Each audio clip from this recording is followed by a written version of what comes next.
Branded રત્ન કલાકારના અંગદાનથી 5 લોકોને મળશે નવજીવન। Branded જાહેર થયેલા સુરેશભાઈ બાબુભાઈ રાદડિયા લીવર, બંને કિડની અને ચક્ષુઓનું દાન કરવામાં આવ્યું। સુરત ખાતે બ્રેન્ડેડ રત્ન કલાકારના અંગદાનથી 5 લોકોને નવજીવન મળશે। ચક્કર આવવાની ફરિયાદ બાદ હોસ્પિટલમાં સારવાર હેઠળ હતા અને બ્રેન્ડેડ જાહેર થયેલા સુરેશભાઈ બાબુભાઈ રાદડિયા લીવર, બંને કિડની અને ચક્ષુઓનું દાન કરવામાં આવ્યું હતું। સારવાર દરમિયાન સિમ્સ હોસ્પિટલમાં ડોક્ટરોની ટીમે તેઓને બ્રેન્ડેડ જાહેર કર્યા હતા।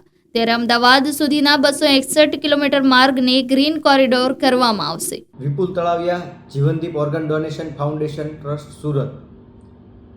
ગતરોજ સિમ્સ હોસ્પિટલ ખાતેથી ફોન આવ્યો હતો doctor Kaushalbhai Patel, doctor Narendrabhai Gadhiya, doctor Nirav Gondaliya સાહેબ અને ડૉક્ટર મૌલિકભાઈ પટેલનો કે એક પેશન્ટ સિમ્સમાં દાખલ છે જે બ્રેન્ડેડ છે, આપ આવો આપની ટીમ સાથે, એટલે આપણે સગા સ્વજનોને મળીએ।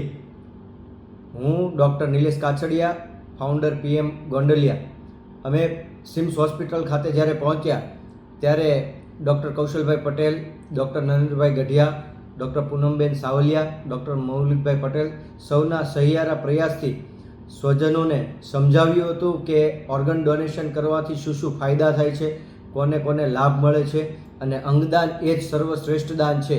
આ વસ્તુની એઓને સમજ આવતા તેઓએ હા પાડી હતી।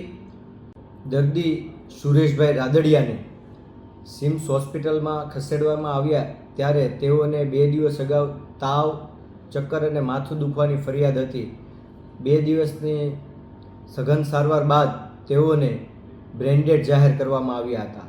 દર્દી સુરેશભાઈ બાબુભાઈ રાદડિયા, ઉંમર વર્ષ 40, મુકામ અખ્તરિયા, તાલુકો ગારિયાધાર, જિલ્લો ભાવનગરના વતની, જેઓ સુરત સ્થિત કેવટનગર પુણાગામ ખાતે પરિવાર સાથે વસવાટ કરે છે। આ અંગોનું દાન, લીવર અને બંને કિડનીઓનું દાન IKDRC અમદાવાદ દ્વારા સ્વીકારવામાં આવ્યું હતું, તેમજ બંને ચક્ષુઓનું દાન લોકદ્રષ્ટિ ચક્ષુ બેંકના પ્રફુલભાઈ શિરોયાના માધ્યમથી સ્વીકારવામાં આવ્યું હતું। સુરેશભાઈ રાદડિયા એ હીરા વ્યવસાય સાથે સંકળાયેલા હતા। તેઓને પરિવારમાં એક દીકરો અને એક દીકરી છે। દીકરાની ઉંમર 10 વર્ષ છે, જે ધોરણ 5માં અભ્યાસ કરે છે। દીકરીની ઉંમર 6 વર્ષ છે, જે ધોરણ 1માં અભ્યાસ કરે છે। Reporter Arvind Rathod, Janadesh News, Surat.